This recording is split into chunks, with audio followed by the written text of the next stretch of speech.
بسم الله الرحمن الرحيم الحمد لله رب العالمين حمدا كثيرا طيبا مباركا فيه نحمده سبحانه وتعالى على منه بفضله وكرمه صلى الله وسلم وبارك على سيدنا محمد واله وصحبه. اما بعد احباب الكرام يسرنا نستقبل بين ظهرانينا الشيخ العزيز علينا الاستاذ الدكتور الشيخ هاني رمضان ان شاء الله يحاضرنا اليوم في هذه اللحظات المباركات في موضوع رسالتنا على الارض، يعني رسالتنا تواجدنا على الارض ما هو المغزى منها.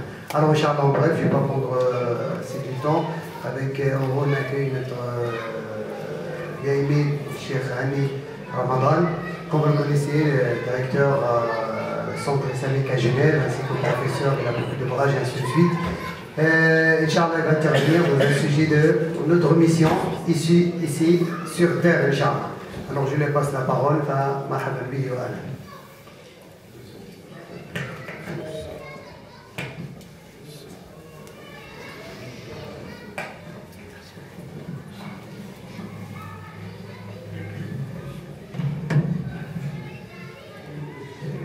بسم الله الرحمن الرحيم الحمد لله رب العالمين والصلاة والسلام على أشرف المرسلين ونشهد أن لا إله إلا الله وحده لا شريك له ونشهد أن محمدا عبده ورسوله وخليله وصفيه وحبيبه صلى الله عليه وسلم.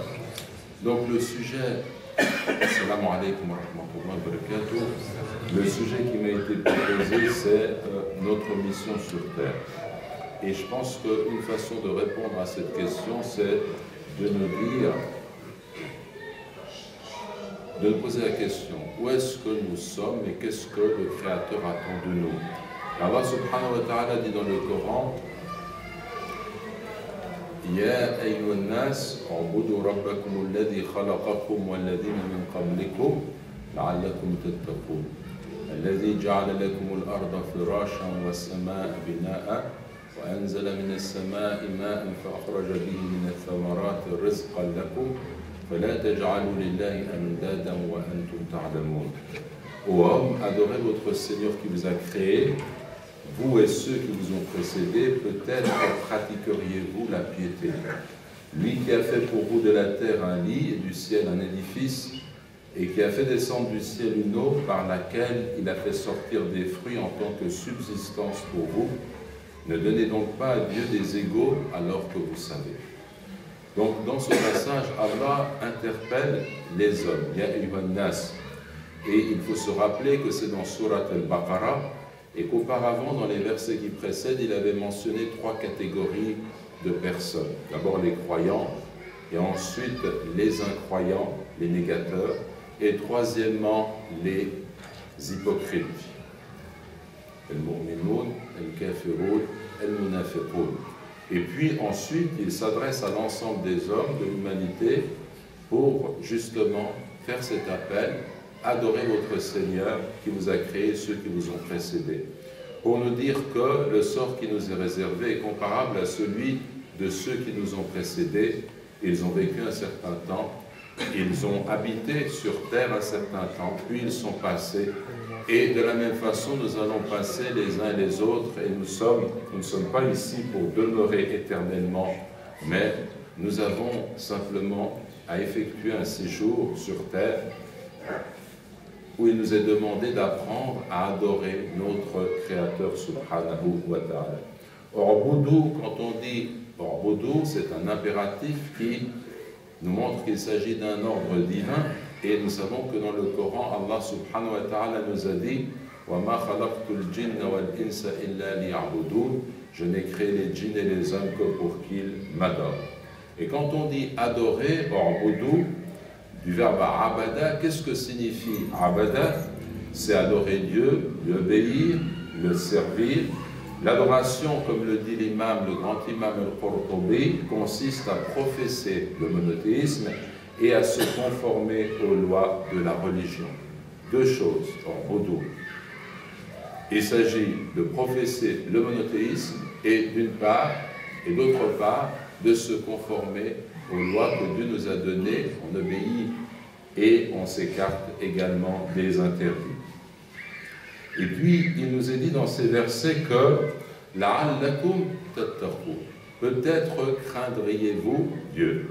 Si on s'arrête sur chaque mot du Coran, le Coran est tellement riche que chaque mot a un sens, une signification qui peut être multiple. Par exemple, arrêtons-nous sur le mot la'allakum tattaqun. Il y a plusieurs interprétations qui en ont été données. Cette particule signifie ce que l'on aimerait voir arriver, ce que l'on espère être possible, et-tawaqqa, et-taraji, comme on dit en langue arabe. Donc, d'où la traduction qu'on a donnée, peut-être pratiqueriez-vous la piété. On espère qu'il en soit ainsi. Ensuite, deuxièmement, elle prend le sens de la causalité, et ta'lim. On devrait traduire, selon cette acception, afin que vous pratiquiez la piété. Donc, adorez Dieu, adorez votre Seigneur qui vous a créé, vous et ceux qui vous ont précédés, afin de pratiquer la piété. Afin de, ça marque une notion de causalité, c'est la cause. Ou bien, elle peut avoir un sens interrogatif, elle est stéphane, selon les grammairiens el-Koufiyoun, comme le dit Ibn Hisham dans Mournil Nabib, le sens serait alors, cela vous conduira-t-il à pratiquer la piété? Donc c'est comme si on posait la question. Al-Qurtubi n'a pas retenu cette dernière interprétation, mais il en a donné une autre, une troisième, qui est différente, en disant la Allah comprend la notion de s'exposer à quelque chose. Le sens serait donc adorez votre Seigneur vous exposant de cette façon à pratiquer la piété. Sibawayh ainsi que les plus grands spécialistes de la langue arabe ont retenu le premier sens, donc le sens de peut-être dans l'espoir que. Et il semble que c'est ce sens qu'il vaut mieux reconnaître dans ce verset. C'est que, en fait, il va déterminer pour nous ce qu'est l'être humain et comment on peut comprendre le sens de l'existence au cœur de ce monde et de cet univers. Là, je vais donner une explication qui peut-être va étonner certains d'entre vous, mais je pense qu'elle est utile parce qu'elle nous permet de voir en quoi l'islam est excellent, nous apporte un modèle qui est excellent. À savoir que vous pouvez relever que parmi les philosophies, les façons de penser, il en est qui ont suivi la voie de ce que l'on appelle l'empirisme. L'empirisme, ça veut dire le fait d'estimer que l'origine de toutes nos connaissances passe par les sens, par le fait des facultés sensibles, ce que je peux voir. Et d'autres ont dit non, l'origine des connaissances, ce sont des vérités innées que l'homme porte en lui-même. Par exemple, certains rationalistes vont dans ce sens. Ils ont dit le début du savoir est rationnel. On peut être de côté l'univers sensible et on va bâtir la connaissance sur un savoir qui est purement rationnel.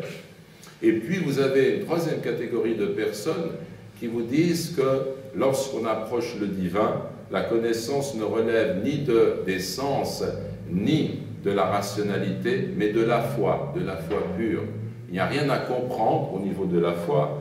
On croit parce que ainsi on est déterminé, notamment chez nos amis chrétiens, ils diront nous croyons en un Dieu en 3 personnes, la Trinité. Ils vont adhérer à cela avec la foi et quand on leur demandera des explications, ils diront mais justement, le domaine de la foi n'est pas lié précisément à la rationalité. Donc je n'ai pas d'explication à vous donner, c'est un mystère. J'adhère parce que je suis saisi par la grâce. Alors vous voyez que là, on a en fait un homme qui est divisé, coupé. Il y a une partie de lui-même qui relève de son rapport au monde sensible, une partie de lui-même qui relève de la rationalité, de sa compréhension intérieure au niveau de ce qu'on appelle en arabe « el-ma'qulat », et puis une troisième partie qui est liée à la foi, à la croyance, et qui relève purement d'une adhésion du cœur sans qu'il y ait là lieu de réfléchir et d'appliquer sa raison. Donc c'est ainsi que vous allez avoir une conception de l'homme qui est en quelque sorte coupée. Mais quand vous regardez ces versets qu'on vient de lire, eh bien ces versets, ils nous disent, vous êtes dans la maison du Seigneur. Il a fait pour vous du ciel un édifice, de la terre un berceau. Il a fait descendre du ciel l'eau par laquelle il donne votre subsistance. Il fait sortir toutes sortes de fruits qui assurent votre subsistance.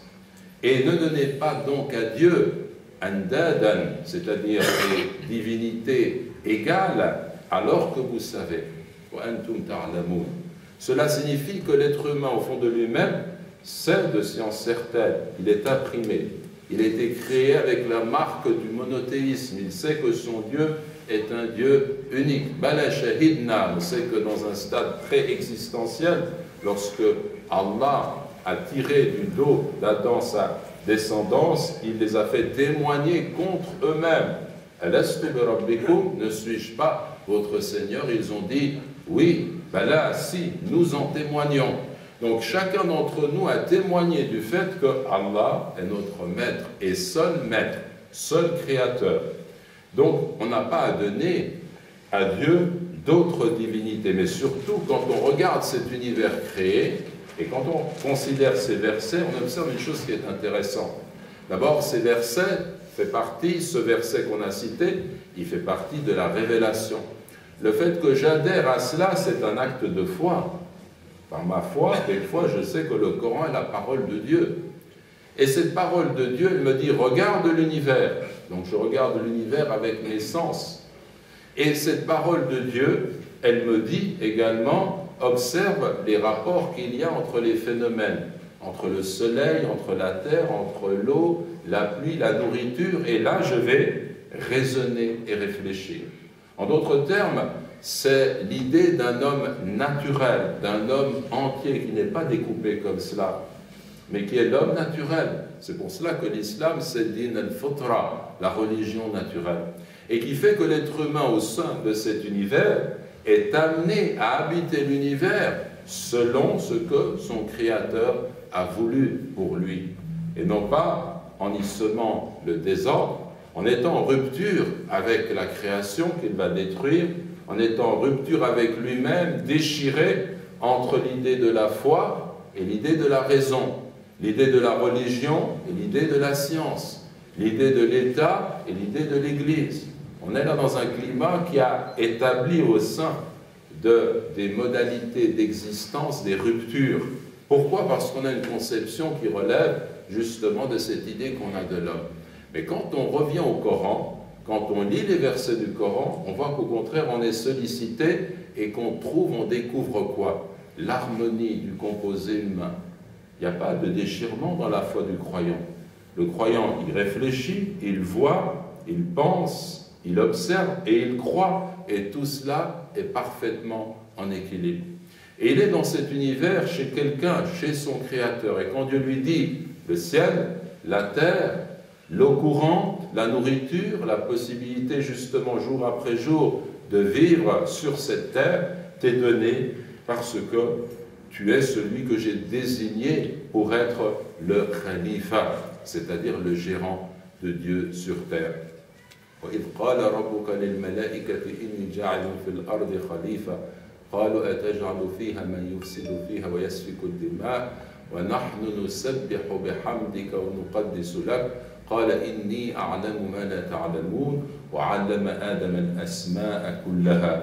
Donc dans ce passage, il nous est dit, et lorsque ton Seigneur dit aux anges, je vais désigner sur la terre un gérant, ils dirent, vas-tu y désigner qui sèmera la corruption et répandra le sang, alors que nous te glorifions en célébrant ta louange et nous exaltons ta sainteté.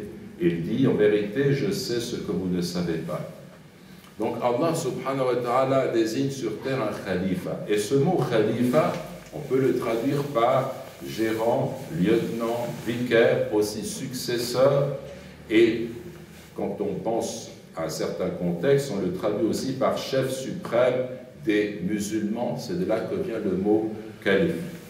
Et on remarquera que dans ce mot de calife, il n'y a pas l'idée, quand on le prend dans le sens de quelqu'un qui dirige, il n'y a pas l'idée que ce calife est l'ombre de Dieu sur terre en ce sens qu'il serait infaillible. Il n'existe pas dans l'islam le mythe de la théocratie, c'est-à-dire l'idée qu'un homme ou qu'un clergé ou qu'un groupe d'hommes peuvent représenter sur terre de façon infaillible le Créateur, comme c'est le cas quand on imagine certaine forme d'église ou de clergé. En islam, cela n'existe pas. Même Abu Bakr, radiallahu anhu, lorsqu'il est investi du pouvoir, explique qu'il peut se tromper et qu'il faudra alors le corriger. La même chose pour les califes qui viendront après lui. Et donc, lorsque Dieu dit aux anges, je vais désigner sur terre un khalifa, les anges répondent en disant, tu vas désigner qui? Il sèmera la corruption, il versera le sang. Donc, dans ce mot, il n'y a pas l'idée de quelqu'un qui est parfait, qui représente Dieu de façon parfaite, absolument pas. Le calife, c'est simplement quelqu'un à qui Dieu confie de gérer notamment cet univers. Et par rapport à cela, pardon,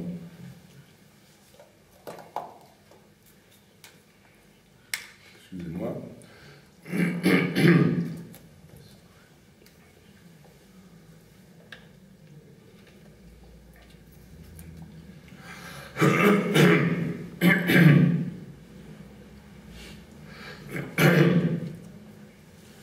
donc par rapport à cela, eh bien, ce calife ici désigne Adam et sa descendance. Et on peut observer une chose qui est importante, c'est que les anges posent des questions qui nous interpellent. Ce sont des créatures pures et innocentes, et elles s'interrogent. Mais puisque le but ultime de la création, c'est de t'adorer, de te sanctifier, de proclamer ta sainteté, nous le faisons. Pourquoi créer ce calife, ce khalifa? Pourquoi créer l'homme? Puisque, en fait, le but de la création, c'est l'adoration d'Allah subhanahu wa ta'ala. Ils ne se sont pas exprimés ainsi par jalousie ou en se révoltant, parce que les anges sont complètement obéissants à Dieu, mais ils se sont exprimés ainsi dans la volonté, une volonté de comprendre pourquoi est-ce que Dieu a désigné ainsi ce calife. Et à travers cela, Allah leur dit, je sais ce que vous ne savez pas. Donc, on a donné des explications à cela. On a dit, je vais désigner parmi eux des prophètes et des messagers, des hommes véridiques, des martyrs et des gens de bien, des serviteurs, des hommes vivant dans le détachement, des aimés et des justes, des rapprochés, des savants, des hommes vivant humblement, des hommes aimant Dieu, béni et exalté soit-il, des hommes suivant l'exemple des messagers. Et il y a d'autres explications que l'on peut donner à cela. Simplement, ce que l'on peut rapporter, c'est que l'homme a été créé avec cette faculté de connaître, et il enseigna à Adam tous les noms. Donc, l'homme est dépositaire de cette création, de cet univers que Dieu lui a confié. Il est seulement un dépositaire et il doit s'y comporter en édifiant une civilisation qui repose sur le savoir, sur la guidance, sur la piété, et qui écarte l'ignorance, la négation et le meurtre. Et aujourd'hui, on observe que beaucoup de gens manifestent une forme d'hostilité contre l'islam. Et lorsque l'on se pose la question de savoir, mais d'où vient cette hostilité, on voit que la cause essentielle, c'est une forme d'ignorance. Ils ignorent ce qu'est l'islam, ils ignorent la réalité de l'islam, et les musulmans eux-mêmes sont bien incapables de parler de leur foi, de parler de leur religion, de témoigner de la réalité de l'islam. Ils sont silencieux. On ne voit rien de ce qu'est l'islam dans sa réalité. On ne voit pas ce qu'est celui qui doit gérer cet univers, qui doit d'abord apprendre à se gérer lui-même en tant qu'individu, au niveau de la sincérité de son engagement, au niveau du savoir et de la connaissance, ce qui distingue l'être humain, le savoir, au niveau de son engagement de travailler sur terre pour édifier une société qui est meilleure en tant qu'individu, en tant que famille, en tant que société, mais aussi en tant que gestion de l'État et des affaires de la cité, au niveau politique, au niveau économique, au niveau social, au niveau culturel. Dieu nous donne des directives, et nous sommes encore une fois dans la maison de Dieu, et l'islam nous enseigne comment gérer toutes ces sphères dans la vie active en tant qu'individu. Et cela signifie qu'il faut également, dans l'islam, on a des règles qui nous permettent de préserver l'environnement, de partager les richesses qui nous sont données sur Terre. Et aujourd'hui, l'économie mondiale fonctionne à contre-courant de cela. Elle repose sur l'usure, le riba, une forme de finance qui est virtuelle, alors que l'islam a établi une économie réelle où chaque partie va profiter, où il y aura un partage équitable des biens et des richesses. Tandis que lorsque l'être humain écarte les lois divines, alors l'homme devient un loup pour l'homme, l'homme exploite l'homme. Et observez ce que disent les anges, ils disent « Qui va y semer la corruption et répandre le sang ?» Et aujourd'hui, on voit bien que le sang est répandu autour de nous de façon assez terrible, notamment contre la communauté musulmane. Contre la communauté musulmane, que ce soit par exemple en Centrafrique, ou bien en Palestine, ou bien en Syrie. Observez ce qui se passe en Syrie. Le meurtre, l'assassinat d'une population, des gens qui sont en train, à l'heure où je vous parle, de mourir de faim. Et au niveau de l'Organisation des Nations Unies, on en est encore à parler, à échanger pour faire venir à la table des négociations les criminels avec lesquels on est infiniment poli quand ce sont des criminels. Quand la communauté internationale devrait intervenir immédiatement pour sauver, pour protéger des populations civiles depuis plus de 3 ans, les choses durent. Effectivement, l'homme est un criminel, l'homme peut être un assassin. Et d'autres le laissent et l'observent et l'encouragent à agir dans ce sens. Quand on voit la condition des Palestiniens qui souffrent, des enfants tués au phosphore blanc, et cependant le gouvernement sioniste reste un partenaire que l'on admet dans la communauté internationale, ce sont des choses qui sont tout à fait évidentes pour nous. Et cela nous montre bien, nous ramène à ce que nous disait notre prophète Mohammed, sallallahu alayhi wa sallam, parce qu'il nous a avertis de cela. Il nous a mis en garde. Nous vivons des temps qui sont difficiles et il nous a montré qu'on va vers une situation qui ne sera pas aisée. Par exemple, dans un hadith rapporté par Abu Huraira, le messager de Dieu, sallallahu alayhi wa sallam, a dit « Les temps se rapprocheront ». Et cette expression « yataqarabu zaman », quand on pense à cela, les temps se rapprocheront. Ça veut dire que l'année sera comme un mois, le mois comme une semaine, la semaine comme une heure, et c'est exactement ce qui se passe en réalité. Les temps se rapprocheront. Le savoir disparaîtra, les troubles apparaîtront, l'avarice prédominera et le désordre augmentera. Ils demandèrent, et qu'est-ce que le désordre? Harj.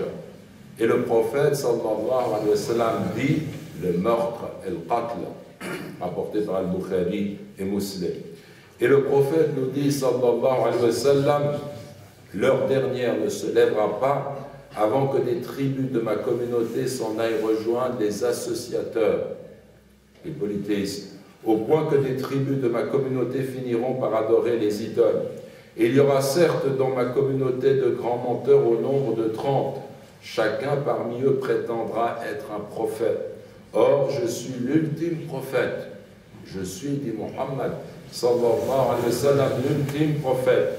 Il n'y aura pas de prophète après moi. Et une partie de ma communauté ne cessera pas d'être dans la vérité, l'emportant sur ses ennemis. Ceux qui s'opposent à eux ne sauraient leur nuire jusqu'à ce que vienne l'ordre de Dieu. Et cette communauté qui, en fait, continue à lutter et dans la vérité, ce sont ceux qui, en Palestine, avec détermination, luttent contre la colonisation sioniste. Ce ne sont pas ceux qui vivent à l'ombre des trônes de princes corrompus. Ce sont ceux qui vivent dans la résistance contre l'occupant et qui disent non aux agressions et qui, en Égypte, vont contre la dictature militaire qui s'impose. Ce sont ceux-là qui continuent à lutter et à travailler dans le sens justement qui est voulu par notre Créateur subhanahu wa ta'ala, parce qu'on a une culture qui est celle de la civilisation authentique et on a une culture du meurtre. Et quand on observe ce qui se passe, où sont les droits humains? Où sont les droits de l'homme en Occident? Où est la démocratie? Parce que l'Occident tient beaucoup à la démocratie, sauf lorsqu'elle s'applique à des peuples qui sont en majorité musulmans. Là, il y a un problème. Vous voyez? Et cela signifie que nous avons affaire à une civilisation de l'imposture qui exploite nos pays pauvres de façon continue. Et contre cela, vous avez cette culture qui veut édifier l'homme en tant qu'individu par la connaissance, par la sincérité, par l'engagement. Et donc, je vais terminer cet exposé simplement en vous posant la question suivante. Vous-même, chacun d'entre vous, où est-ce que vous vous situez par rapport à ce projet, par rapport à cette hostilité, par rapport à cet engagement? Est-ce que vous êtes du côté de ceux qui se laissent entraîner, influencer par cette culture qui est complètement immorale, qui nous entraîne loin des principes éthiques de l'islam, à travers la télévision, à travers Internet, à travers un mode de vie qui est celui des plaisirs, à outrance? Ou bien est-ce que vous êtes de ceux qui s'engagent avec détermination dans le sens qu'ils sont sincères, agissent pour Dieu, se déterminent vraiment pour Dieu? Ensuite, s'arment au niveau de la connaissance et du savoir. Il y a des imams, il y a des gens qui peuvent nous former, il y a une formation à suivre. Et troisièmement, se joignent à la communauté, quelles que soient les difficultés, pour travailler dans le mouvement islamique. Pour travailler dans le mouvement islamique qui se trouve partout, que ce soit ici, que ce soit dans nos pays d'origine, il y a partout un mouvement islamique qui va de l'avant pour défendre les principes et les valeurs de l'islam. Et tous les musulmans sont nos frères, quels qu'ils soient, tant qu'ils se tiennent au Coran et à la Sunna, tant qu'ils ne sortent pas de façon évidente des principes fondamentaux de l'islam. Nous sommes tous des musulmans, nous devons nous unir. Et là, il faut déterminer différents degrés de la darwa. Un degré général, où je travaille avec l'ensemble de mes frères, où nous sommes unis dans une région pour défendre ensemble nos intérêts. Il faut que les responsables des mosquées, des associations se retrouvent pour traiter des questions, un point d'intersection où l'on peut trouver des solutions à nos problèmes, notamment dans l'idée de nous défendre en tant que citoyens français ou européens, dans le sens de dire nous avons ensemble à adopter des stratégies communes sur le terrain politique, sur le terrain social, en tant que musulmans, et même sur le terrain juridique, puisqu'aujourd'hui, des musulmans sont agressés. Des musulmanes sont agressées parce qu'elles portent le voile, donc il faut aussi travailler à ce niveau-là. Et cela, on doit le faire tous ensemble. Et il y a beaucoup de domaines qui concernent ce niveau-là. L'autre niveau, c'est que là où je me trouve, il y a une association qui travaille. Il y a une différence entre celui qui vient, qui consomme, qui écoute une conférence, qui est là le vendredi, puis qui regarde de loin ce qui se passe, et quelqu'un qui s'engage, qui paye des cotisations, qui entre dans l'association, qui réclame la place qui lui revient et qui s'engage en fonction de ses compétences pour servir l'ensemble de la communauté. Donc il faut s'investir au niveau associatif. Et puis il y a un troisième niveau qui est celui des mouvements. On a le mouvement des frères musulmans, le mouvement des gens du Tablir, le mouvement des gens de Al-Adl wal-Ihsan dans nos pays.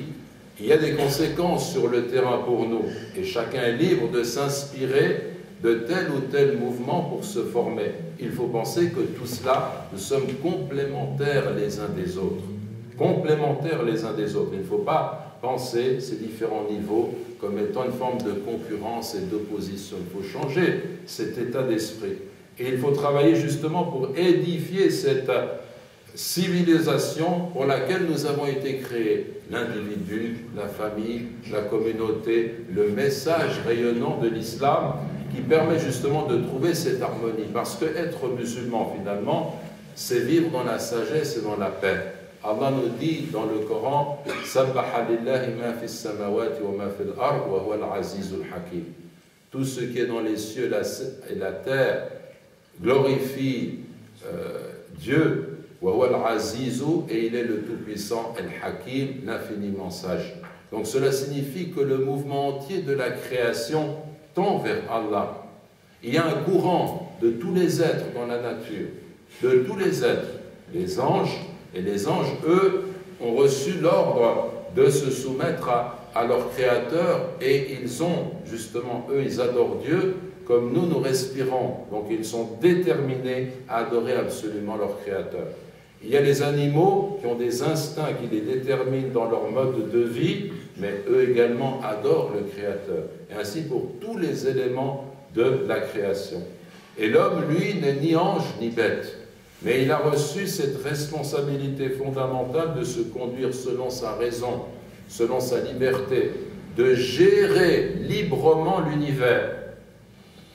Et donc cela signifie qu'il a cette grande différence avec le reste des créatures. Et cela, c'est aussi quelque chose qui est fondamental et qui est essentiel. Donc si l'homme se soumet, il entre dans cet élan, il est dans l'harmonie avec son univers. Il est en harmonie avec lui-même, en harmonie avec ses proches, en harmonie avec la création. Et il vit selon cet équilibre dans l'entier du composé humain dont on a parlé. Par contre, s'il est en rupture, s'il se rebelle contre son Créateur, il va à contre-courant. Alors il se détruit lui-même par la recherche de plaisirs excessifs, par exemple. Et il détruit sa propre famille, et il détruit son entourage, et il détruit son milieu naturel dans lequel il évolue. Et il se livre à des guerres pour exploiter son voisin et lui voler son bien. Alors que l'islam est une religion qui nous appelle à la paix pour les créatures, à la paix entre les hommes, comme vous le savez. Wallahu a'la wa a'lam wa jazakumullahu khayran walhamdulillah rabbil alamin.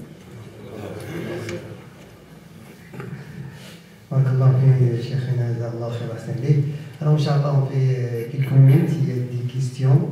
Inch'Allah, subhanahu wa ta'ala, dans le sujet, c'est pas on va le faire avec ça sera beaucoup mieux, Inch'Allah, s'il y a des questions écrites, comme d'habitude, comme ça.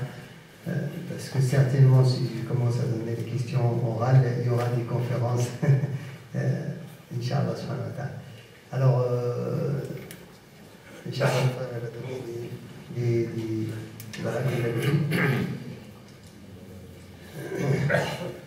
en tout cas, les frères, Inch'Allah, tout le monde a compris. Hein? Pas obligé de traduire en arabe, alhamdulillah. Tout le monde a compris le sens de l'intervention. Allah il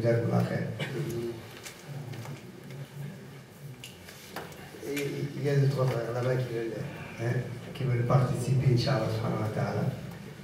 N'hésitez pas, Inch'Allah, surtout, Masha'Allah, je vois que la majorité des jeunes ici, Masha'Allah.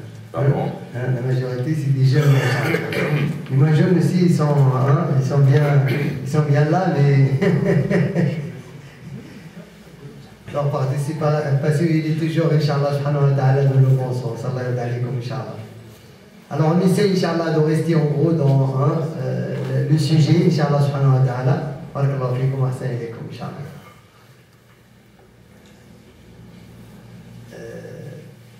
Alors un frère, il me ramasse, Inch'Allah, des questions, comme ça on va les traiter.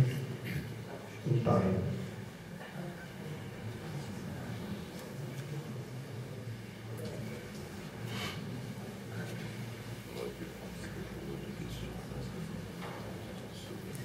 Alors, en même temps, voilà, je pose ma question d'abord moi, hein, en tant que imam, et après on attend la question qui se pose dans ce domaine, Cheikh. Il y en a surtout une question qui vient du jeune garçon ou fille qui se prépare au mariage. Nous, on parle de notre mission ici, vous parlez de l'union, et qu'on est tous musulmans, quelle que soit l'origine, notre culture, et ainsi de suite. Qu'est-ce qu'on peut dire parfois quand on trouve des obstacles devant ce mariage, comment dirais-je, de mixte? C'est pas un mariage de mixte, ça veut dire de différentes régions qui veulent se marier, mais les parents, ils sont toujours opposés à cette idée. Qu'est-ce que vous en pensez? Alors, je pense que je peux parler comme ça. Alors, Bismillah ar-Rahman ar-Rahim. Donc, pour ce qui est des mariages, tu dis mix dans le sens entre des cultures différentes, entre un Algérien, une Turque par exemple, ou un Algérien marocain, etc. Vous savez que l'islam nous a appris à dépasser ces différences de nationalité pour ne tenir compte que de deux critères, c'est-à-dire la religion, le din, la foi et la piété. C'est ça qui est déterminant. Et donc, quand un homme se présente à une famille pour demander la main de la fille, eh bien, il faut se déterminer par cela. Lorsque les parents s'obstinent au nom justement d'un nationalisme ou tribalisme même étroit, il faut que la personne vienne de la même région, c'est une erreur. Donc il faut bien entendu ne pas faire de mariage contre la volonté des parents, sauf s'ils sont vraiment injustes. Mais autrement, il faut chercher à obtenir en tous les cas leur agrément. Est-ce qu'il y a une autre remarque? D'accord. Alors, voilà, passe-moi d'abord cela. Inch'Allah. Alors, comment, je sais pas, concilier? Comment concilier les lois d'Allah et celles de la société dans laquelle on vit? Alors, en tant que musulmans, on ne nous empêche pas, nous, de vivre notre foi en tant qu'individu. Par exemple, vous êtes là, vous avez fait la prière du Asr, vous pouvez pratiquer votre culte, vous pouvez vous éduquer, vous pouvez lire, vous pouvez apprendre. On peut également faire des associations, on peut travailler sur le terrain social et communautaire. Tout cela ne pose pas de problème. Et la traduction de cet engagement dans la société civile suppose que nous soyons des citoyens. Or, est-ce qu'être citoyen, c'est en contradiction avec la foi? Si l'on considère qu'être citoyen, c'est d'abord de se dire « je vis dans une communauté », il y a des droits et des devoirs à part égale pour les membres de cette communauté. Est-ce que ce principe est contraire à l'islam? Pas du tout, c'est un principe qui est islamique. Si la citoyenneté signifie « je vis dans une communauté », dans cette communauté il y a des règles, une réglementation. Comme si l'on a un feu rouge dans la rue, on ne va pas griller le feu rouge parce qu'on est un fanatique. On va respecter cette réglementation en vigueur pour le bien de tous. Je donne un exemple très très simple, mais c'est pour vous dire que si être citoyen, c'est respecter les réglementations, les lois en vigueur dans nos pays, eh bien il n'y a pas d'objection à être citoyen. Si être citoyen également, c'est défendre une communauté, on est dans une communauté et il faut défendre les intérêts de cette communauté sans être injuste. Eh bien entendu, on n'a pas d'objection à cela. Le musulman se doit au contraire d'être celui qui, dans la société française, sera le meilleur pour les Français confondus, que ce soit des musulmans, des non-musulmans. Il est un bien pour l'ensemble de la société dans son engagement parce qu'il recherche le bien des hommes. Donc on voit qu'il n'y a pas de contradiction, mais qu'au contraire, la présence des musulmans dans la société européenne est une chance pour cette société si les musulmans s'engagent à vivre pour faire rayonner les valeurs humanistes de l'islam, qui sont universelles et que tout le monde peut comprendre, qui sont des valeurs aussi d'amour et de fraternité vis-à-vis d'autrui. Quelle est l'origine de la philosophie et comment l'aborder en islam? La philosophie, bien entendu, quand on revient à la culture grecque, à des cultures plus anciennes, on a une démarche qui consistait pour l'être humain à poser un regard interrogateur sur l'univers, à se poser toutes sortes de questions. Et cette idée que l'homme, par nature, par essence, se pose des questions sur le sens de la vie, raisonne, c'est le propre de l'homme. Philosophie, le philosophe, c'est l'ami de la sagesse. Or, al-hikmah, le musulman la recherche. Et il faut faire simplement une observation. C'est que les philosophes ont eu des points de vue qui étaient différents. Pourquoi? Parce qu'ils ont, en tant qu'être humain, des sensibilités qui sont différentes. Si l'on prend Aristote, par exemple, il est dans une forme de transcendance. Il y a une cause première qui a occasionné le fait que l'univers soit présent, et puis cette cause a délaissé cet univers qui, en fait, fonctionne de lui-même et poursuit son travail de lui-même. Donc cela signifie qu'on est dans une forme de transcendance absolue. Si on prend quelqu'un comme Spinoza, on est dans l'immanence, le panthéisme, Dieu est tout, avec une conception qui est un peu particulière, mais ce qui est important, c'est qu'il a une sensibilité. Alors les philosophes, très souvent, du fait de ce point de vue qui est humain, parce qu'ils observent les choses selon eux-mêmes, leur point de vue, le point de vue humain, il est nécessairement limité, auront des éclairages partiels, parfois justes, parfois faux. Il y a des choses qui sont justes et des choses qui sont fausses. Et nous, par rapport à cela, on a un autre phénomène, qui est le phénomène de la prophétie. Et là, on observe que, contrairement aux philosophes, à travers l'histoire, que l'on revienne à Moïse, ou bien à Issalam, ou bien à Isa, ou bien à Mohammed, sallallahu alayhi wa sallam, eh bien le message de l'unicité de Dieu dans les sources, il est toujours le même. Il nous dit toujours que votre Dieu est un Dieu unique. Certes, les hommes l'ont déformé pour certaines traditions par la suite, attribuant à Dieu le fait qu'il est un fils à forme humaine. Voyez, donc ça pour nous c'est une déviation, mais à l'origine, le message de ces prophètes, il était le même, l'unicité de Dieu. Pourquoi? Parce que Dieu révèle sa parole à l'homme, et c'est lui qui nous donne cette vérité. On a une conscience innée, enfin, une conscience naturelle à nous tourner vers notre Créateur, à reconnaître Allah comme on l'a dit tout à l'heure. Mais encore faut-il la révélation pour orienter notre savoir dans le sens d'une sagesse qui écarte toute forme d'idolâtrie. Or, l'idolâtrie, ce n'est pas simplement le fait d'adorer des statues, ça peut être aussi une conception, une idée qui est fausse et qui nous donne de Dieu une représentation qui est fausse. Par exemple, un Dieu à visage humain. Nous savons qu'en islam, rien n'est identique à Dieu et que Dieu est unique au-delà de toute forme de représentation. Concernant le voile à l'école, croyez-vous que les jeunes filles peuvent s'en passer pour la séance ou plutôt le faire passer en priorité? Alors, cette question du voile, c'est une obligation marquée dans le Coran, dans la Sunna. L'ôter, c'est interdit en islam. Haram. Tous les ulama nous diront la même chose. À partir du moment où elle atteint l'âge des règles, une jeune femme doit porter le voile. Elle ne montrera que son visage et ses mains. Et donc, cela, c'est le point de vue de Al-Hukm. Maintenant, si dans une société, on contraint une jeune fille à ôter son voile aux portes d'une école publique, eh bien, elle peut poursuivre ses études. Pour poursuivre ses études, il y a des ulama qui émettent la fatwa selon laquelle il est possible pour elle d'ôter son voile dans le cadre de l'enceinte scolaire seulement parce qu'on l'y contraint. Ensuite, quand elle ressort, eh bien, elle doit mettre son voile. Voilà une réponse. La même chose pour une femme qui serait contrainte de travailler. Elle n'a pas d'autres ressources dans le cadre du travail seulement parce qu'on l'y contraint. Et puis ensuite, quand elle en ressort, elle porte de façon continue le voile. S'il existe maintenant des sœurs qui se déterminent en disant « non, je ne vais pas ôter le voile » et qui refusent de se plier à cette règle, eh bien c'est une marque pour elles de foi, de détermination, mais il faut qu'elles puissent assumer la chose entièrement et poursuivre dans cette voie.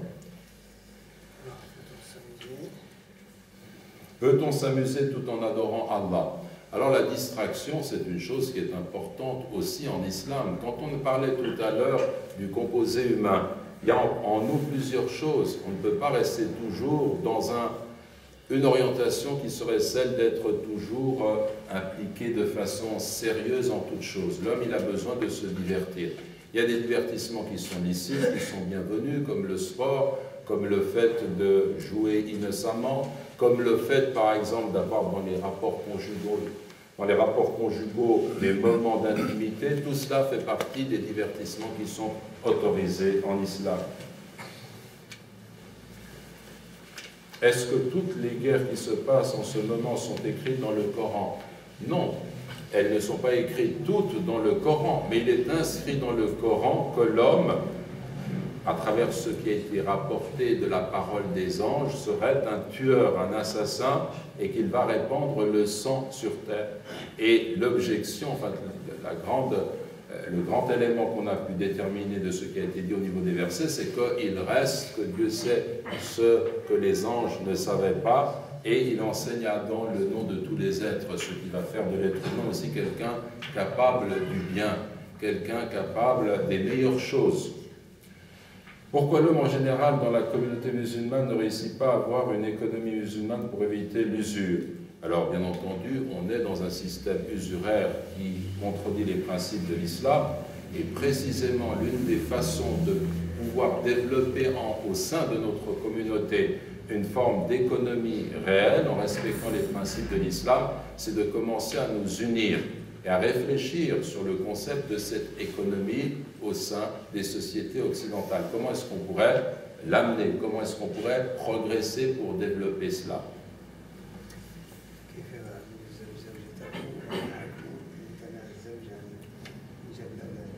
كيف يعامل الزوج زوجته يعاملها بالتي هي أحسن فيطعمها مما أطعمه الله ويكسوها مما كساه الله ولا يقبح ولا يضرب الوجه وهكذا أشياء كثيرة يحترمها استوصوا بالنساء خيرا. Donc, comment est-ce que le mari va traiter sa femme? La réponse, c'est qu'il doit la traiter de la meilleure façon. Il ne doit pas la frapper au visage, il ne doit pas l'insulter, il doit la vêtir, la nourrir de ce dont il se nourrit, la vêtir de ce dont il se vêt, il doit subvenir à ses besoins, il doit la chérir, il doit l'aimer, il doit la protéger, il doit lui montrer de la tendresse. Et comportez-vous avec elle selon el-ma'rouf, le bon usage, le bien.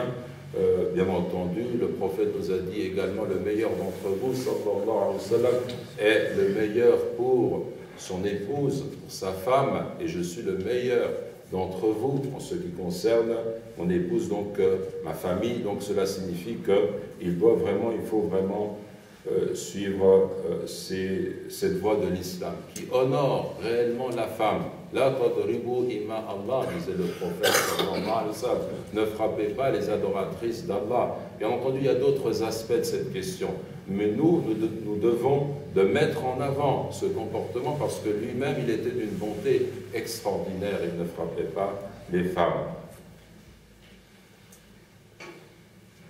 ما حكم إذا أمنع الزوج أو منع إذا منع الزوج زوجته من إنجاب الأولاد لا يريد أولاد يعني هذا الأمر لابد أن تعود إلى إمام وتتكلم معه إن شاء الله. Donc on a ici une question, qu'en est-il du mari qui va empêcher sa femme d'avoir des enfants? Alors la réponse que je donne sur ce cas, sur cette question-là, il faut revenir tous les deux vers un imam et exposer exactement pourquoi est-ce qu'il ne veut pas d'enfants et pourquoi est-ce qu'elle veut des enfants, et puis elle continue. Il dit qu'il ne travaille pas, donc ça continue. Non. هذه المسألة يعني هو نقول لهذا الزوج أنه إن امتنع من إنجاب الذرية من أجل خوفه من أنه ليس له ما يكفيه فهذا خطأ لأن الإنسان لابد أن يتوكل على الله ولا يمتنع من ذلك إن شاء الله. Donc si cet homme il ne veut pas avoir des enfants parce qu'il a un problème au niveau du travail, nous lui disons que cela ne doit pas être un obstacle pour avoir des enfants et il faut qu'il s'en remette à Dieu, Inch'Allah. La question est comment vivre dans un pays non musulman avec des lois totalement contradictoires avec l'islam? On a répondu à cela. Quelle peut être la cause d'un divorce valable pour une femme?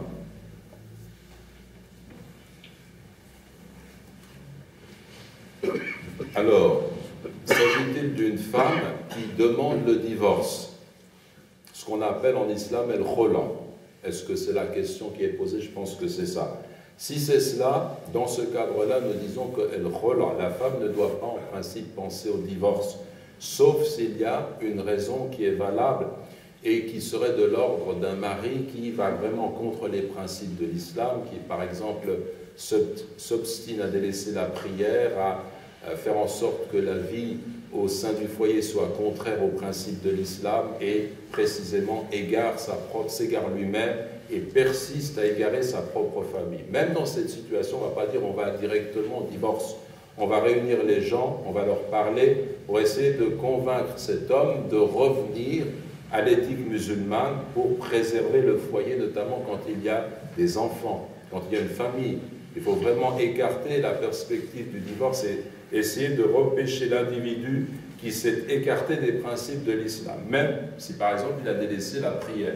Cependant, je vous ferai remarquer que si vous êtes dans le Hijaz, à la Mecque, et que vous avez en face de vous la Kaaba, il y a les ulama là-bas à qui on pose cette question en précisant que l'homme a délaissé la prière, par exemple. Et lorsqu'on dit cela, qu'est-ce qu'ils répondent? Ils disent, s'il a délaissé la prière, il n'est plus ton mari. Pourquoi? Parce qu'il a délaissé la prière, donc selon leur madhab, c'est un kafir. Le madhab de Ahmad ibn Hanbal. C'est un kafir, donc il n'y a même pas besoin de faire de divorce. Il est kafir, et toi tu es musulman, c'est fini. Tu le quittes et tu t'en vas. Donc ça, c'est une opinion que nous mettons de côté en disant que la grande majorité des savants nous disent que si c'est un homme qui est fasir, qui fait des choses qui sont mauvaises, on doit d'abord chercher à le corriger, à le ramener justement à un comportement qui est authentique. Et s'il persiste dans le mal à tel point qu'il va nuire à son épouse, alors à ce moment-là, on peut aller dans le sens du divorce. Cependant, bien entendu, le cas de El-Khol qui s'était posé du temps du prophète Mohammed sallallahu alayhi wa sallam avec ce compagnon Thabit ibn Qais, qui était un compagnon qui était de toute grande qualité, mais son épouse ne pouvait pas le supporter du fait que, en fait, elle ne supportait pas simplement ce qu'il était. Il n'avait pas une belle apparence et puis son tempérament ne lui convenait pas.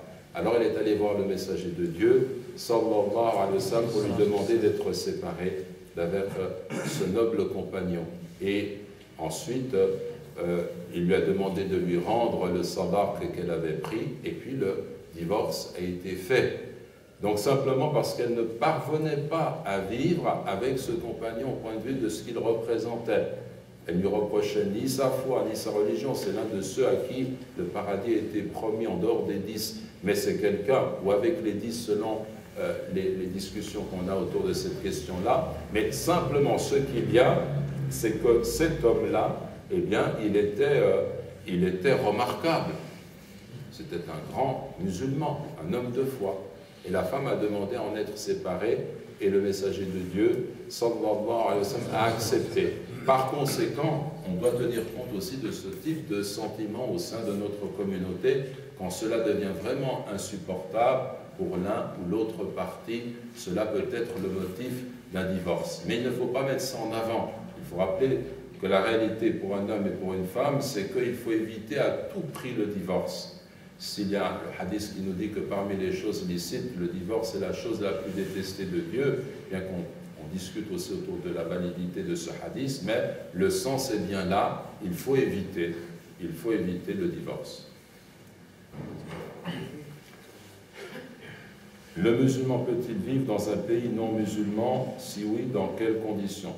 Alors, si dans le pays dans lequel je vis, j'ai la possibilité de pratiquer ma foi, c'est une raison suffisante pour y rester. On nous pose souvent la question de savoir est-ce qu'il faut quitter le territoire pour aller vivre dans un pays qui est musulman. Et il est arrivé un jour qu'un cheikh venant d'un pays de pétromonarchie était arrivé à Londres dans une grande mosquée pour faire un sermon. Et il a fait son sermon devant les gens, et puis les gens écoutaient, et il leur a dit il faut absolument quitter ces pays, c'est des pays de Kufr, et vous en allez. Et quelqu'un, s'était rempli, on était à Londres, et quelqu'un est allé le voir après, lui a dit j'ai entendu tes paroles, j'aimerais venir avec toi dans ton pays. Et là le cheikh, bien entendu, est embarrassé parce que c'est très difficile de devenir un citoyen du pays en question. C'est carrément impossible. Donc il faut quand même être un peu sensé quand on tient un discours aux gens. Il faut en mesurer les conséquences. D'ailleurs, la plupart de ces chouyours qui ont cette fatwa, qui émettent cet avis, n'ont jamais mis les pieds en Occident, ne savent pas ce qu'est la vie en Occident. Ils ne savent pas qu'il y a des gens qui sont nés ici, qui sont français avant d'être algériens, marocains ou autres, et quand ils vont dans leur propre pays d'origine, ils ne s'y retrouvent pas. Au contraire, ils risquent même de perdre leur foi quand ils voient le niveau dans lequel on tombe dans certaines villes par rapport aux pratiques islamiques. Alors qu'ici, ils sont encadrés par le mouvement, par la mosquée, ils peuvent trouver des repères s'ils trouvent des repères. Mais la réponse à cette question, pour autant, elle ne peut pas être donnée généralement. Pour chacun d'entre nous, la question se pose. Et il répondra, à mon avis, wallahu a'lam, selon deux critères. Le premier critère, c'est où est-ce que je peux réellement bien pratiquer ma foi. J'ai été créé, comme on l'a dit, pour l'adoration. Donc, où est-ce que je peux réaliser au mieux cela, ici ou ailleurs? Et si je peux le réaliser ici, et j'ai beaucoup de travail à faire, mon engagement peut prendre certaines proportions, eh bien, je reste ici. Sinon, si je vois que je suis en train de perdre ma foi, que je ne parviens pas à réaliser cette adoration d'Allah, et qu'ailleurs je m'y retrouve, eh bien, je dois quitter. Et je vais ailleurs, là où je peux adorer mon Créateur. C'est parce que c'est la priorité. Ça, c'est le premier critère. Et le deuxième critère, qui peut être aussi déterminant, c'est où est-ce que je peux le mieux servir la cause de l'islam. Si je suis ici et je sais que la porte m'est ouverte pour servir la cause de l'islam, je m'engage. Je ne vais pas laisser le terrain aux shayatin. Mais si je sais que c'est ailleurs que mon apport sera plus bénéfique, je me déplace ailleurs.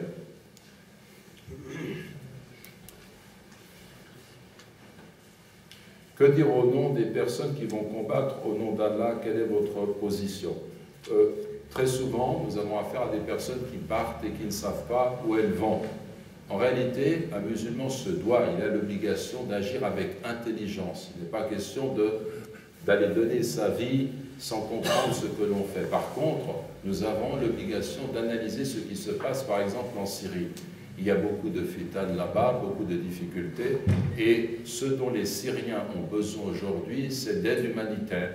C'est de réunir des fonds pour leur apporter la nourriture, les vêtements, les médicaments. Donc si quelqu'un veut s'engager, qu'il s'engage à partir d'ici, à ce niveau. Wallahu a'la wa a'lam. Bien entendu, on pourrait dire d'autres choses sur cette question-là, mais je m'arrêterai là.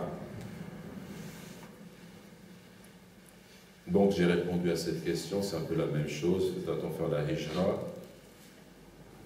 Quelle est notre mission par rapport au kuffar? Alors, le kafir qui est en face de nous, c'est quelqu'un qui ne connaît pas pour nous la vérité et qui peut même être conduit à combattre contre l'islam par ignorance. La réponse à cela, c'est d'engager avec les kafirs, ceux qui nient simplement la vérité de l'islam ou qui nient le Créateur, d'engager un débat, là, dans l'espace où nous nous trouvons, un espace de discussion où on transmet les valeurs de l'islam. Et tant qu'ils ne m'agressent pas, je reste dans cet espace de dialogue ouvert pour lui transmettre la vérité et la réalité de l'islam, tant qu'ils ne m'agressent pas. Quelles sont les limites des lois islamiques envers la société, s'il y en a? Alors, moi, je pourrais simplement interpréter cette question dans le sens de ce que j'ai dit tout à l'heure en le complétant, c'est que c'est vrai que rien ne nous empêche de respecter les lois du pays dans lequel nous vivons, puisque l'islam nous recommande de respecter les réglementations pour assurer la cohérence, la cohésion sociale dans une communauté. Ça est demandé dans n'importe quelle communauté. Mais lorsque, au nom de la loi, on finit par aller contre les principes humains, contre la déclaration des droits de l'homme, exemple, l'interdiction pour une personne de porter le voile dans n'importe quel lieu, que ce soit dans l'espace scolaire ou à l'extérieur, ou où vous voudrez, c'est en fait une atteinte à la déclaration des droits de l'homme, l'article 18, qui stipule que toute personne a le droit de pratiquer sa religion en public ou en privé. Donc cela signifie qu'on porte atteinte à ces principes fondamentaux lorsqu'on empêche une musulmane de porter le voile. Et donc là, il y a une agression qui peut même être interprétée comme une forme d'islamophobie, parce que si le port du voile est en fait, le port du voile est une pratique islamique, on ne peut pas l'interdire. Et quand des politiques l'interdisent en stigmatisant celles qui le portent, ensuite il ne faut pas s'étonner si dans la rue on voit des gens agresser des musulmanes voilées. Donc il faudrait que ces gens se rendent compte que ce qu'ils font va contre la loi, contre l'intérêt public et peut entraîner des agressions qui sont des actes de violence condamnables selon la loi. Donc nous respectons la loi, nous respectons les principes, mais lorsqu'on commence à prendre des positions au nom justement de la laïcité qui méprise l'identité musulmane dans sa pratique religieuse, cela n'est pas admissible. Est-ce que le Dajjal, voilà, le Dajjal est déjà là, sinon quand sera-t-il là? Le Dajjal, le Messie al-Dajjal, c'est en fait cet individu qui a été prédit dans la tradition authentique, qui viendra vers la fin des temps, et il nous est dit qu'il sera borgne, que Dieu ne le sera pas, il nous est dit que ce sera une séduction pour les hommes, et que beaucoup tomberont dans le piège du Dajjal, mais que le croyant verra clairement inscrit sur son front qu'il y a le kofr, que c'est un kafir, et donc il comprendra que c'est un imposteur en réalité. Donc c'est bien un individu, mais on peut répondre brièvement en disant qu'un homme, un tel homme, cet homme ne viendra pas sur terre avec ses pouvoirs sans que la civilisation humaine, entre guillemets, n'y prépare. Et cette culture humaine qui prépare la venue du Dajjal, c'est précisément cette culture qui en quelque sorte borne. Lui sera borgne, mais on peut comprendre aussi dans cette idée d'une culture qui est borgne, c'est ce que nous voyons dans les sociétés matérialistes. C'est-à-dire l'idée que je vois avec les yeux, vous voyez, ça rejoint ce qu'on a dit tout à l'heure, je vois avec les yeux, mais le cœur aussi, il y a une vue du cœur. Il y a une vue avec les yeux, je vois, mais je ne peux pas voir ce qu'il y a derrière le mur. Il y a une vue avec l'intelligence, qu'on appelle dans un sens positif la vue de l'esprit. Tous les hommes sont égaux. Je n'ai pas besoin d'aligner devant moi toute l'humanité pour dégager ce principe que tous les hommes sont égaux, en droit et en justice. Donc cela signifie que j'ai, avec la raison, une vue qui est beaucoup plus large et qui dépasse tout d'un coup les limites du temps et de l'espace. Parce que dans le temps et l'espace, je ne peux pas voir ce qu'il y a derrière ce mur. Mais un troisième niveau, qui est la vue du cœur. Les pieux dont on parlait tout à l'heure, ce sont ceux qui croient dans le raïb. Le raïb, c'est ce que l'on ne peut pas voir, ce qui nous est caché. La croyance en Dieu, en ses anges, en ses livres, en ses prophètes, au jour du jugement dernier, en la prédestination du bien et du mal, toutes ces réalités qui nous sont cachées, et surtout dans le fait que, eh bien, il existe un autre monde qu'on ne voit pas avec les yeux, mais qu'on pressent, qu'on voit avec le cœur. Nour al-Iman, la lumière de la foi. Ça, c'est une vue. C'est ce qui fait que l'être humain, islamique, le musulman, je veux dire, eh bien, il a cette dimension entière d'être sur terre. On a dit tout à l'heure, je vois, je pense et je crois. Mais dans la culture du Dajjal, on a opéré une scission, une coupure. On a dit, la foi, la croyance, c'est un domaine, et ce qui nous intéresse désormais, c'est la connaissance expérimentale et rationnelle seulement. D'où un mode de vie qui, si vous voulez, est celui de la laïcité aujourd'hui. On écarte tout ce qui est le transcendant, tout ce qui est la foi, tout ce qui est l'ouverture sur Dieu. Et ça, c'est un drame qui est humain, parce que cela signifie que l'on ne voit qu'avec l'œil extérieur, mais la vue intérieure est voilée et cachée. Et donc c'est cela la civilisation du Dajjal, parce que les gens sont fascinés aujourd'hui par la technologie, par le progrès des sciences, par tout ce qui est extérieur. Et ils finissent par ne voir que cela. Ils voient l'image, ils ne voient pas la profondeur de la réalité.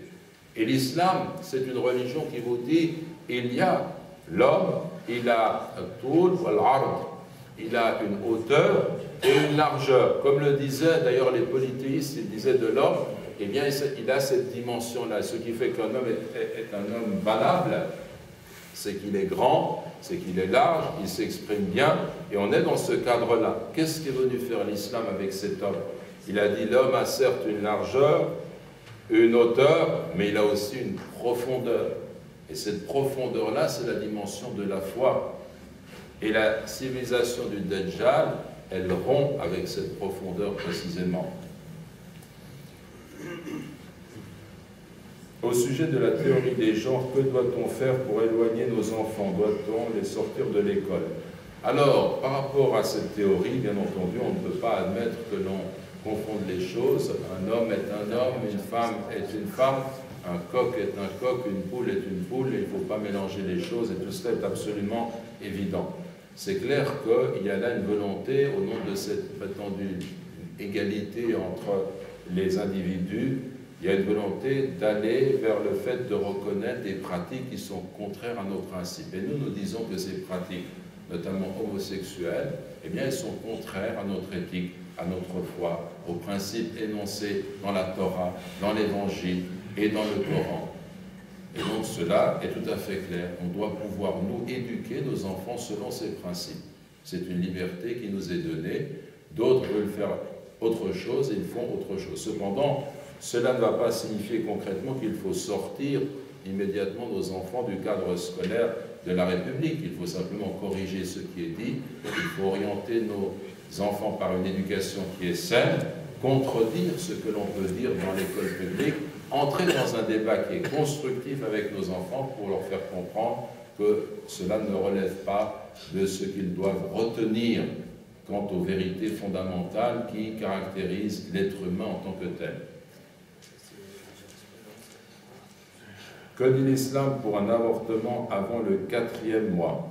Alors, en ce qui concerne l'ijhad, il est en islam interdit de procéder à l'avortement. Ça, c'est la règle qu'on peut mettre en avant. Toutefois, si par exemple, d'une façon médicale avérée, les spécialistes montrent que la mère, la future mère, est en danger de mort et qu'il faut procéder à l'avortement, ou bien que, par exemple, cette femme a été victime d'un viol, d'un inceste, dans ces cas-là qui sont extrêmes, on autorise l'avortement avant le 120e jour.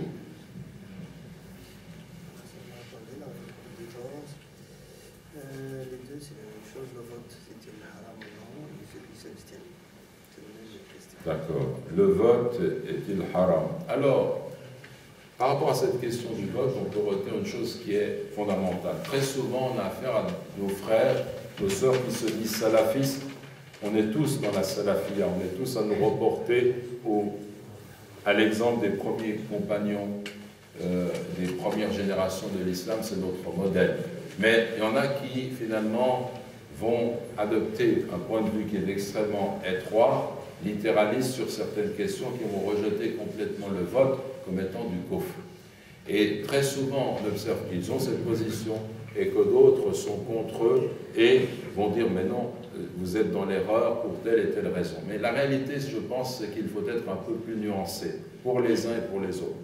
Si quelqu'un vient à vous, parmi ceux qui ont un enseignement dans la salafiyya, parfois il y a des très grands savants qui vous disent la démocratie, ça n'existe. Même le shirkish, j'ai entendu le shirkish après l'un de ses sermons dire qu'on a affaire à des jeunes démocrates qui viennent discuter et ils s'en moquaient presque par rapport à la vérité de l'islam. Même l'imam Hassan al-Banna, rahimahullah, dans ses écrits, ne parle pas de démocratie en tant que telle, mais de respect de la volonté populaire. Et il a adopté cependant, dans le processus de la démocratie, l'idée qu'il fallait procéder à des élections. Il a défendu cette idée des élections dans un cadre démocratique. Mais lui parlait plus clairement du respect de la volonté populaire. Alors nous devons dire à nos amis, vous avez raison. La démocratie, ça peut être une forme de kufr. Oui. Si, par démocratie, je prends le mot et je dis c'est la souveraineté du peuple en ce que le peuple peut légiférer des lois qui seraient contraires à la loi de Dieu. Si nous, maintenant, on décidait entre nous, maintenant, à la majorité des voix, est-ce que le khamr, le vin, est halal? Et puis on lève la main et on est une majorité à dire oui, le vin est halal, est-ce qu'on peut aller consommer du vin? Le vin est haram jusqu'à la fin des temps, c'est la loi de Dieu. Donc nous, quand on pense au respect de la volonté populaire, ce n'est jamais pour un musulman indépendamment de la charia, de la loi de Dieu. C'est dans le cadre de cette loi, on ne dépasse pas la volonté de Dieu. Par contre, on peut très bien utiliser le vote pour décider de questions qui ne remettent pas en cause ces principes fondamentaux de l'islam. Le choix de la personne la plus compétente. Eh bien, chacun se présente et une communauté décide de désigner un tel pour occuper tel poste. Cela est tout à fait valable en islam. Eh bien, c'est cela la démocratie aujourd'hui dont on parle quand on dit on doit aller voter. Parce qu'il faut s'engager, il faut voter, il faut défendre cette communauté. Vous voyez bien que le Front National gagne du terrain. Vous voyez bien qu'il y a des positions très racistes, xénophobes, islamophobes qui agressent la communauté de façon tout à fait évidente. Et l'islam, pas l'islamisme, l'islam en tant que tel. Et donc nous, en tant que musulmans, on ne peut pas rester dans une position passive, puisque c'est une arme, la politique. L'islam nous ordonne, nous oblige à utiliser la même arme. Si tes ennemis utilisent une arme, c'est une obligation, et qui t'agressent avec, c'est une obligation pour toi de t'armer pareillement pour défendre ta personne, mais surtout ta famille, ta communauté, contre des agressions. Donc il faut s'engager sur le plan politique. il faut que des comités citoyens s'organisent un peu partout entre nos diverses communautés, dans une union des communautés musulmanes, et il faut faire en sorte que nous puissions prendre des positions sages au niveau politique pour donner un poids à la communauté musulmane dans la balance des élections, parce que c'est une communauté qui est nombreuse. En d'autres termes, si par démocratie on entend la souveraineté absolue qui dépasse la volonté de notre Créateur, ça, on n'entre pas en matière, mais si par démocratie on entend le respect de la volonté populaire ou le fait d'utiliser les urnes pour faire valoir le droit des musulmans, ça peut être, et c'est même dans certains cas, une obligation de s'engager pour se défendre, pour défendre le droit des musulmans. Wallahu a'lam.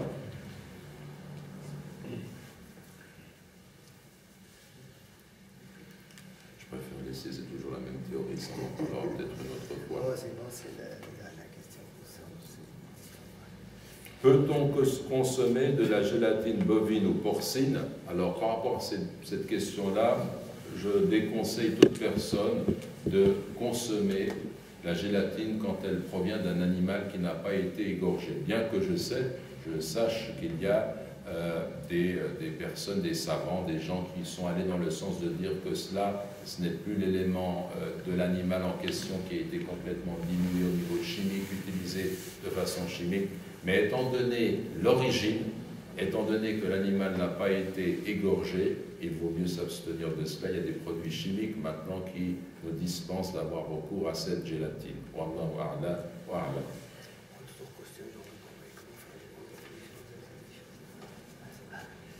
Et encore une fois, je veux pas répéter. Alors, comment faire les grandes ablutions? Alors, les grandes ablutions, l'arkan, c'est d'avoir l'intention et de faire en sorte que l'eau couvre entièrement le corps. Ça, selon les écoles.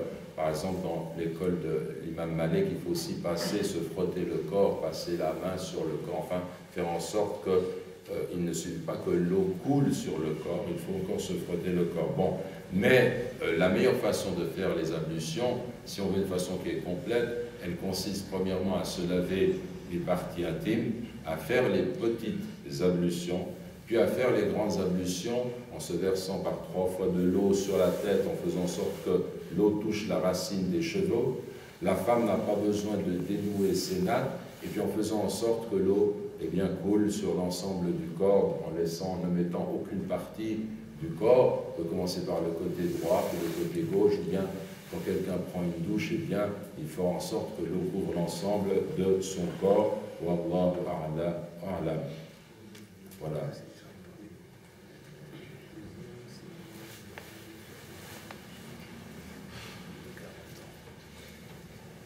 Alors, pour une femme de 60 ans qui doit se faire masser par un kiné de 40 ans. Alors, écoutez, dans la mesure où il s'agit d'une mesure qui est prescrite au niveau médical, qui n'est pas... une femme peut découvrir une partie intime lorsqu'elle doit procéder justement lorsqu'elle doit suivre le traitement d'un médecin, mais si elle peut trouver une femme en l'occurrence qui pourrait exercer la chose, c'est préférable. Si elle ne trouve pas cette femme et que médicalement la chose lui est prescrite, elle peut aller en ce sens. Wallahu a'lam.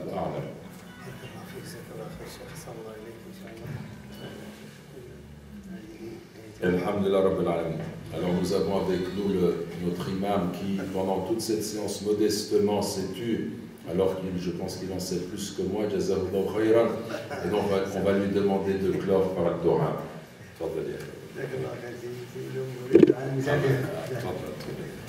بارك الله فيك، جزاك الله خير شيخنا، كذلك احسن الله اليه وبارك له فيه ان شاء الله. سبحانك اللهم وبحمدك نشهد ان لا اله الا انت نستغفرك ونتوب اليك. عمنا سوء وظلمنا انفسنا فاغفر لنا واغفر ذنوب الينا. اللهم صل وسلم وبارك على سيدنا محمد وعلى اله وصحبه وسلم تسليما. ربنا اياك سالنا ولاحسانك تعرضنا وما عندك من الخير طلبنا، فاقبل اللهم بوجهك الكريم علينا ولا تخيب فيك رجاءنا. انت مولانا، اغفر ذنوبنا، استر عيوبنا، اهد قلوبنا، تولى امورنا، اجمع شتاتنا، الف ذات بيننا. اللهم بارك لاخينا به وضيفنا، بارك له في محله وفي ترحاله وفي اهله وفي ذويه.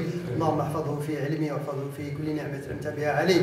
اللهم اجعل قدومه قدوم خير وبركات عليه. اللهم رده الى اهله سالما غانما. اللهم وفقه للدعوه اليك وافتح بصيرته وافتح عليه معارفك يا ذا الجلال والاكرام. اللهم اغفر لنا وله ولعبادك الصالحين المصلحين. اللهم انصر الاسلام والمسلمين واعز الاسلام والمسلمين وذل الشرك والمشركين. اللهم استعملنا في دعوتك خير استعمال والهمنا الرشاد والسداد وفصل الخطاب واجعلنا لعبادك لينين هينين. افتح لنا مغاليق قلوبنا. اللهم اجعلنا مفاتيح الخير مغاليق للشر بفضلك ورحمتك وجودك وكرمك. اللهم بارك في هذه الجماعه. اللهم يسر لهم. اللهم اجمع بينهم على محبتك وطاعتك ورضاك.